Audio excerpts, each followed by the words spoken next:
तो यारो demon slayer का सोर्स में विलेज आर्क तो जोरों शोरों से चल ही रहा है। एंड यार का मेन एंटागनिस्ट के बारे में बात करें तो वह सर पर आलू लेकर घूमने वाला डिमन हंतंगू एंड मटके में फंसा इंसान मतलब डिमन जो कि है ग्योकू। पर सारे अपर मून ने लोअर मून का गुरु राजा मालिक जो भी बोलो हमारा माइकल जैक्सन है, यानी कि अपना मुजान किबुत्सुजी।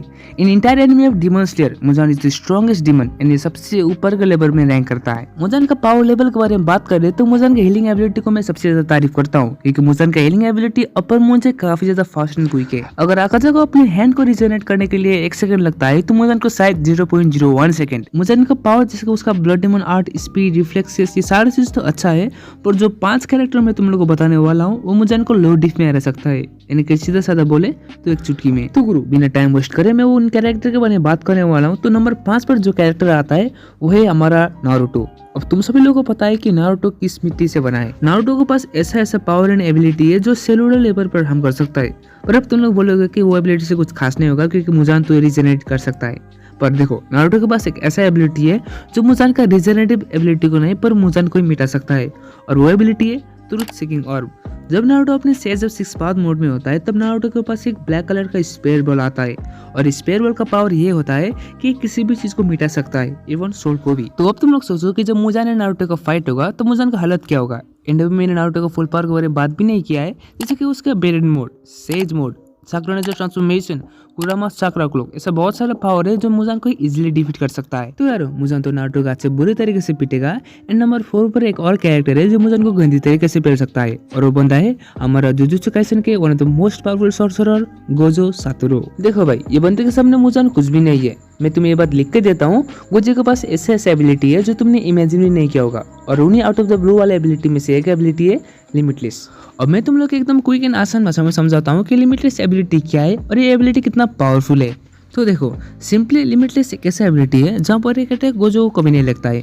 अब सारे अटैक गोजो को इसलिए नहीं लगता है क्योंकि जो अटैक और गोजो का बॉडी का बीच का डिस्टेंस है वो इन्फिनिटी यानी कि कभी खत्म ना होने वाला टाइम्स तक मल्टीप्लाई होते रहता है। एंड एट द एंड जो अटैक ओपोनेंट से किया गया होता है वो अटैक और गोजो का बॉडी का बीच का डिस्टेंस इतना बढ़ जाता है कि वो अटैक गोजो तक कभी पहुंच ही नहीं पाएगा। तुम लोग सिंपली ये बात समझ सकते हो कि गोजो इज अनटचेबल। अब मुजान तो कभी गोजो को छू नहीं सकता है, पर गोजो मुजान का खटिया खड़ा कर सकता है एक अटैक से, और वो अटैक है होलो पर्पल। ये अटैक के बारे में मैं सिर्फ एक चीज बोलूंगा, और वो चीज ये है कि होलो पर्पल के कांटेक्ट में जो कोई आता है वो एग्जिस्टेंस से मिट जाता है। अब तुम लोग सोचो कि जब मुजान एंड गोजो का फाइट होगा तो मुजान का हालत क्या होगा। इधर मुजान गोजो को छू भी नहीं सकता है, और उधर गोजो एक से बढ़कर एक डेडली अटैक कर रहा होता है।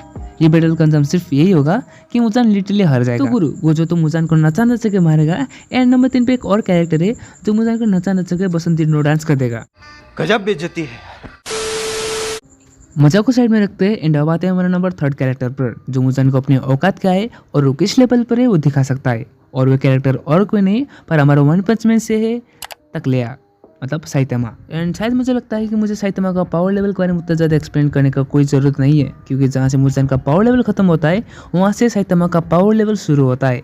बंदे का strength, durability, speed, destructive power, attack potency God level का है। बस तुम लोग कितना समझो कि मुजान साइतामा के सामने कुछ नहीं है। उधर साइतामा है जो सिर्फ एक चीज से प्लैनेट को उड़ाता है एंड सिर्फ एक जम से मून से सीधा अर्थ तक पहुंच सकता है। एंड इधर मुजान है जो सिर्फ छोटे मोटे डिमन स्लेयर को मारता है। ये चीज से तुम साइतामा एंड मुजान का डिफरेंस पता लगा सकते हो कि साइतामा क्या है एंड मुजान क्या। तो यार अब हम बढ़ते हैं हमारे नंबर 2 पर। तो नंबर 2 पर जो कैरेक्टर है वो है वन पीस यूनिवर्स के स्ट्रॉन्गेस्ट स्वॉर्ड्समैन ड्रैकुल मीहॉक। अभी बंदे का पावर लेवल कितना है तुम सिर्फ ये चीज से अंदाजा लगा सकते हो कि ये बंदे ने आसमान से गिरता हुआ मीटियोर को जो एक आइलैंड का साइज का था वो चीज को सिर्फ एक स्लैश से डिस्ट्रॉय कर दिया था।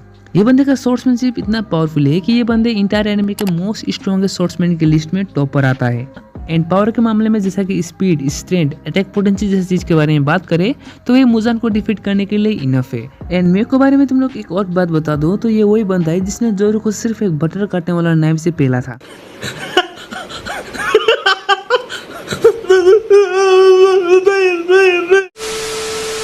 तो यार अब आते हैं हमारा फाइनल लास्ट कैरेक्टर पर।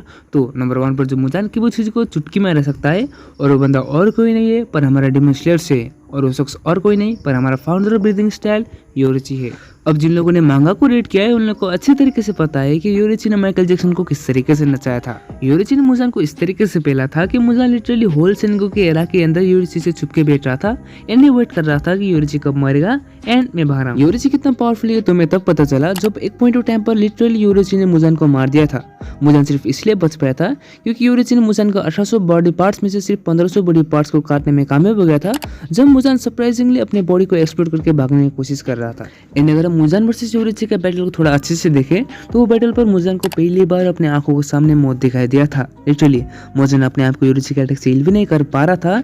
एंड तुम लोग को मैं एक फन फैक्ट बताना चाहता हूँ कि जिस जगह पर योरिची ने मुजान को काटा है वो जगह वाला घाव अभी तक अच्छे से हील भी नहीं हो पाया। योरिची ने मुजान के दिल और दिमाग में एक ऐसा डर को पैदा कर दिया था कि जब भी वो आनुफादे रिंग को देखता है तो उसे वही मोमेंट का याद आता है जब योरिची ने उसे मक्खन की तरह काट रहा था। एंड कभी हील ना होने वाला घाव को देखकर चला गया था। एंड मुसरी का फाइनल आर्क में यही वीक पॉइंट का फायदा सारे आश्रम मिलकर उठाते हैं। तो सोच सकते हो कि योरिची ने किस तरीके से मुजान को पेल पेल कर नचाया था। तो खैर जो 5 कैरेक्टर मैंने लिस्ट आउट किया है ये लोग मुजान को विदाउट एनी डाउट इजीली पेल सकता है क्योंकि ये 5 कैरेक्टर अलग ही मिट्टी से बना हुआ है। एंड हाँ एक और बात है मैं तुम लोग बताना चाहता हूँ कि ये 5 कैरेक्टर को मैंने रैंक नहीं किया है, मैंने सिर्फ लिस्ट आउट किया है कि कौन कौन मुजान को इजीली डिफीट कर सकता है। और हाँ ऐसा बहुत सारे कैरेक्टर है जो मुजान को इजीली पेल सकता है पर वो चीज को बाद में देखेंगे। पर अब के लिए इतना ही काफी है।